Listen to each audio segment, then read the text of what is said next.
لا حول ولا قوة إلا بالله العلي العظيم أعوذ بالله السميع العليم من الشيطان اللعين الرجيم بسم الله الرحمن الرحيم الحمد لله رب العالمين. My elders, my brothers, mu'mineen and mu'minat, salamun alaykum wa rahmatullahi wa barakatuh.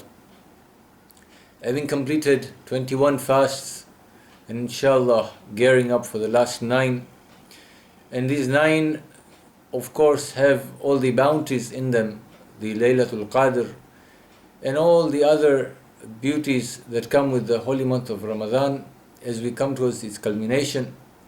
Today we look at the dua for the 22nd day of Mah Mubarak Ramadan as given to us by our Holy Prophet. And the dua begins with Bismillahir Rahmanir Rahim. Allahumma aftah li fihi abwab fadlik. O my Lord, O Allah, open the doors of Tahli upon me, abwaba, the doors of fadl, of your grace. Now, those who are familiar with the fourth Imam's dua that we tend to recite in the qunut or in the sujood, last sujood of our salah, the fourth Imam has taught us to ask from Allah, Allahumma bi fadlik wa la tu'amina bi adlik. O Allah, when you're dealing with us on the day of Qiyamah, or in general in our lives, if you're dealing with us, deal with us with your fadl, with your grace, and not with your adl. This tells us that the difference between the two is that if Allah subhanahu wa ta'ala was to be absolutely just about our actions, indeed in the Holy Quran Allah subhanahu wa ta'ala tells us that if I am to really grade you or mark you or rank you is based on your deeds, then certainly many of you, if not all of you, are going to be a failure. For example, the Surah Asr, wal Asr innal insana lafi khusr. By the time, indeed, man is at a grave loss. So we ask Allah subhanahu wa ta'ala for His grace upon us, and we pray for that on this 22nd day. Then we go on to say, وَأَنزِلْ عَلَيَّ فِيهِ بَرَكَاتِكَ. And oh Allah, pour down upon me your blessings. Now when it comes down to His blessings, it is a very common thing that we know that Allah subhanahu wa ta'ala's blessings are in abundance. It is a constant descent of blessings, and especially in a month like this, the month of Ramadan, where there is so much blessings that it will be very sad. Indeed, the Holy Prophet said in the last khutbah of Mah Shaban as he was welcoming the holy month of Ramadan, and he said it is indeed, the right word to use is disgraced or unfortunate is that person who in this holy month of Ramadan cannot find forgiveness from his Lord.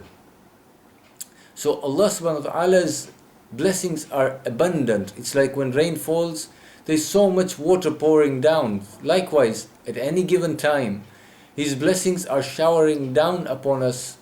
The problem is, why do I fail to get enough blessings for myself? The problem is not in the blessings that are descending. Most likely the problem is in me as the vessel. Either I've got holes in myself. Every time I get these blessings, I let them go.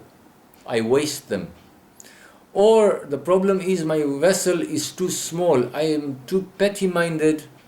I have restricted my soul from collecting the abundant blessings that are pouring down upon me. So I need to do some work on myself, and this is the best time, the holy month of Ramadan, in which I can do some work on my own soul and expand my breast, expand my soul, so that Allah subhanahu wa ta'ala can fill it with more and more blessings. And then we say, وَوَفَقْنِي فِيهِ لِمُجِبَاتِ مَرْضَاتِكَ. And oh Allah, lead me to those things that bring about your pleasure. Now, I need to seek the pleasure of Allah subhanahu wa ta'ala in my day-to-day living. How do I get this pleasure? So the best reference for us in this holy month or in any other month is the book of guidance that Allah subhanahu wa ta'ala has granted us through the Holy Prophet, the Holy Quran. If you look at the Holy Quran, the third surah, Surah Al-Imran, verse number 31, Allah subhanahu wa ta'ala commands the Prophet, says, Bismillahir Rahmanir Rahim, Qul, tell them, O Prophet, In kuntum tuhibbun Allah, if you love Allah subhanahu wa ta'ala. See, I'm asking Allah to show me those things that bring His pleasure. So Allah subhanahu wa ta'ala says, this is a two-way relation. You are expecting my pleasure, but before you can get my pleasure, you must have something in you. You must have pleasure in me for me to give you pleasure from myself. So Allah subhanahu wa ta'ala in Surah Al-Imran says, in kuntum tuhibbun Allah, if you love Allah subhanahu wa ta'ala, if you love Allah subhanahu wa ta'ala and find pleasure in Him, fattabi'uni, then you have got to follow the footsteps of the Holy Prophet. You need to identify what are the things, the characteristics that the Holy Prophet portrayed and exhibited in his lifetime, and you need to follow them. I'm sure most of you, if not all, know that the Holy Prophet never lied. He never committed deceit. Na'uzubillah, he never hurt anybody's feelings. In fact, if anything, if somebody hurt him, he turned around and did good to that person. So I need to exhibit the exemplary life of the Holy Prophet in myself if I love Allah subhanahu wa ta'ala. What happens then? The Holy Quran does not stop there, that if you love Allah, then you need to follow the Holy Prophet. It says, يُحِبُّكُمُ اللَّهُ وَيَغْفِرْ لَكُمْ ذُنُوبَكُمْ. Subhanallah. If you love Allah subhanahu wa ta'ala, you need to follow what the Holy Prophet did. And if you do this, if you exemplify the Holy Prophet in your life, then Allah subhanahu wa ta'ala will love you. Here I am asking for His pleasure. And Allah is saying, if you want my pleasure, love me, follow the Holy Prophet, and then I will love you in return. And not only will I love you, I will yaghfir lakum dhunubakum. I will forgive all your sins. We said earlier that it is unfortunate that person who goes through the holy month of Ramadan and is not forgiven. Month of abundant blessings. I'm seeking His grace.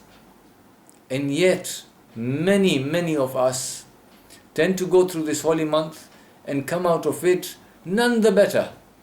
Let us make a change in this month of Ramadan and be better. And the fourth verse, we ask Allah subhanahu wa ta'ala, وَأَسْكِنِّي فِيهِ بُحَاتِ جَنَّتِكَ. And Allah, give me residence in the spaces, vast spaces of the gardens of paradise. If I want paradise, both on earth and in the hereafter, I need to be somebody who deserves the proximity of Allah subhanahu wa ta'ala and those He loves. And the only way again to gain that proximity is do tazkiyah nafs and make myself of those who deserve that paradise. And we end this dua with Ya mujibat ad-da'wati muttah. O He who responds to the prayer of the distressed. When we ask Allah subhanahu wa ta'ala to respond to our duas and we say we are distressed, that feeling of distress has to come from my heart. It cannot be something that I just verbalize. I have to feel that distress. I have to feel that I need to feel the distance between me and that which I love. When somebody is extremely in love with another person or another thing, every moment away from that thing is distressful. You are in a state of anxiety. When I'm asking Allah subhanahu wa ta'ala, oh He who responds to the prayer of the distressed, do I show Allah subhanahu wa ta'ala my distress from being away from Him? Not physically, not spiritually, but Allah subhanahu wa ta'ala is closer to me than my jugular vein. Am I feeling that distress, that I have distanced myself through my sins and my misdeeds? And if I have done that, then the only way to lift this distress is I need to also do some things, and this is the rectification of my soul, the seeking of forgiveness, and the promise that I will not turn back to those sins. Inshallah, with this dua of the 22nd night, we seek Allah's grace and blessings, and we hope to find His pleasure. And we certainly pray that we get the proximity of Allah subhanahu wa ta'ala and His chosen ones in the paradise. And we pray that the distress of our distance from Allah subhanahu wa ta'ala is reduced inshaAllah. وآخر دعوانا عن الحمد لله رب العالمين. Surah Mubarakatul Fatiha.